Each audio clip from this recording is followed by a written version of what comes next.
Ushiriki wa wanawake kwenye sekta ya uchumi umeongezeka, ambapo serikali ya awamu ya sita kwa kushirikiana na wadau mbalimbali tumeendelea kupanua wigo wa hizi fursa kuwafikia wanawake mpaka waliko, na tulibaini ili mwanamke aweze kunufaika sio tu kuweka mifumo na fedha, lakini ni lazima tuweke majukwaa sahihi yatakayomfikishia elimu sahihi ya namna ya kuzijua fursa na kuzitumia ili kuleta maendeleo yake mwenyewe.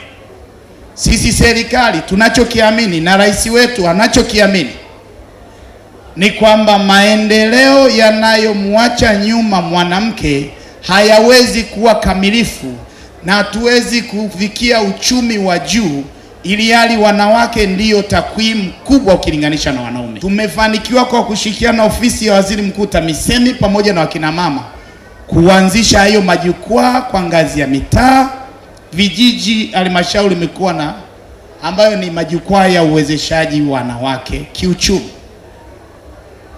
Lengo ni nini? Kwa nini tumeweka huu mfumo? Ili kuwawezesha wakina mama kama nyie ambao mpo ndani ya ushirika na vyama vya ushirika kuweza kufikia. Mfano, tumefanya maamuzi thabiti ya kuhakikisha mapato ya kila halmashauri ya 10% yanatolewa kwa kina mama, vijana na watu wenye ulemavu.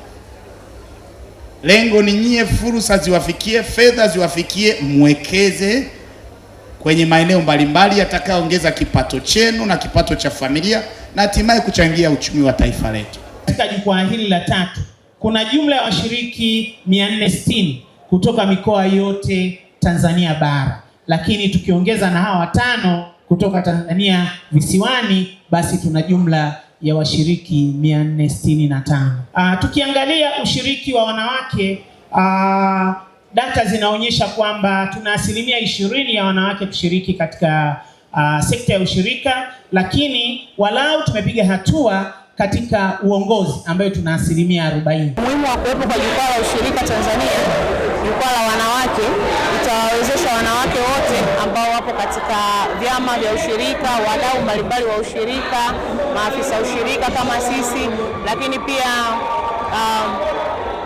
wadau mbalimbali wa ushirika. Tutakutanishwa hapo na tutaweza kujadili mambo yetu ya ushirika na maendeleo ya ushirika kwa ujumla katika nchi yetu ya Tanzania.